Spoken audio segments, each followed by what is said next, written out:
this because this is going to be part of my rant. So excuse me while I rant.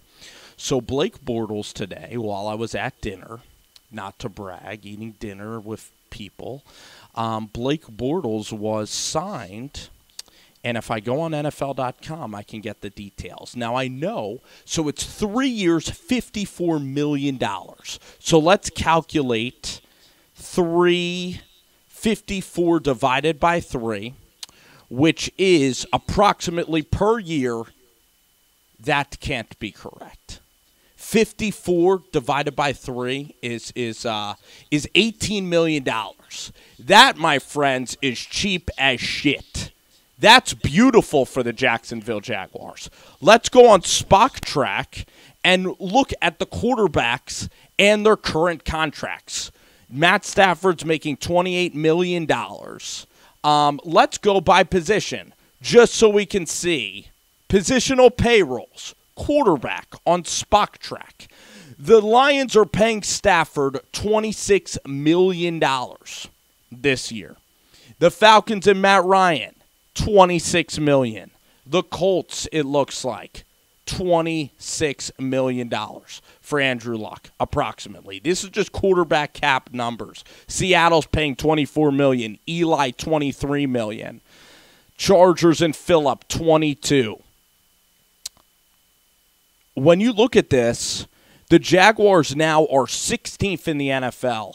And this is also before Jameis is going to get paid, before Jared Goff.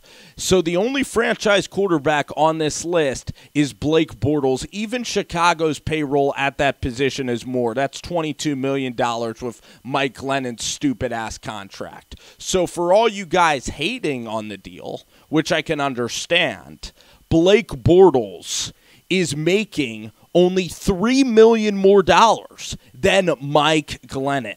And if Blake Bortles sucks, which he very well could suck because he is Trent Dilfer, Blake Bortles is Trent Dilfer.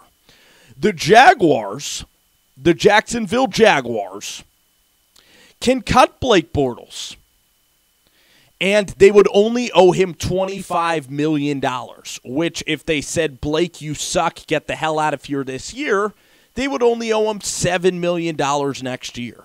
So pretty much it's a hell of a deal for the Jacksonville Jaguars. Here's a couple of things to consider. What is the Jaguars window?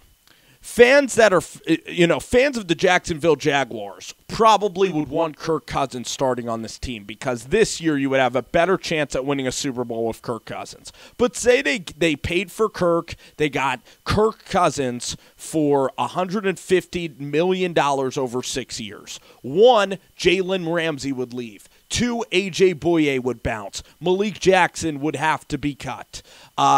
Calais Campbell would be a shell of himself by that point. They couldn't retain the defensive superiority that they would have if they signed Kirk Cousins. By doing this and by retaining Blake Bortles, their defense is going to be salty as shit for a long, long time. Plus, here's what I would do, since Blake Bortles can easily be cut next year, at number 28 or wherever the hell they're picking, I would select Lamar Jackson from Louisville. Let Lamar compete with Blake Bortles because then you get a cheap rookie quarterback. Lamar Jackson has a better arm than Mason Rudolph. He's faster than Mason Rudolph. And also the Jaguars have just cut Chris Ivory. You know what that means? The Jaguars are now going to select a beast running back in the second round, and they're going to get Josie Jewell to take up Puslewski's spot, and then all you would need is Mike Gesicki or Mark Andrews in the fourth round, and bada bing, you have Lamar Jackson and Blake battle it out, and you, my friends, are going to be good to go. The key to Jacksonville, look at Seattle. Seattle paid Russell Wilson, right? I mean, let's look at Seattle. Let's look at what Russ is making right now. He's making $23 million. Earl Thomas, it's hard when you're on a payroll of that kind of caliber of money to retain guys. Okay, Oakland's paying a shit ton of money. So I know that $23 million might only be $5 million more, but the bottom line is Blake Bortles might not even be back. So I wanted to hear kind of what you guys are saying. Salvador, what is going on, my friend?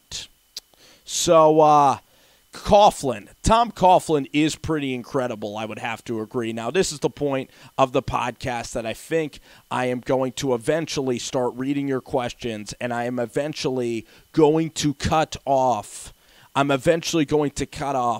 all my stream because this rant is going to look really good in a 5-minute video, and then I'm going to go to Periscope and see what you guys have been typing, and I also going to go to YouTube. But when you look at this, it's very good. You should still draft a quarterback in this year's draft to compete with Blake Bortles, whether that be Lamar Jackson, whether you like Mike White out of the University of Western Kentucky via Willie Taggart.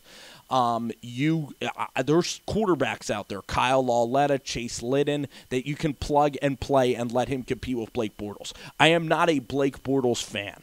I mean, Blake Bortles is a great guy, but Blake Bortles has tons of holes in his game. When you watched him versus the Niners, he sucked. When you watched him against the Tennessee Titans, he was absolute dog shit. He made Blaine Gabbert look competent when he played against Blaine Gabbert. Now, he sucked against the Buffalo Bills. He had one great game, and that was against the Seattle Seahawks, which I'll give him a ton of credit for. He hit Keelan Cole. He made some big throws, and against the Steelers, he played his balls off. In the first half against New England, he actually played well. He's a very good competitor. He has no problems off the field. He's a guy that his teammates kind of respect.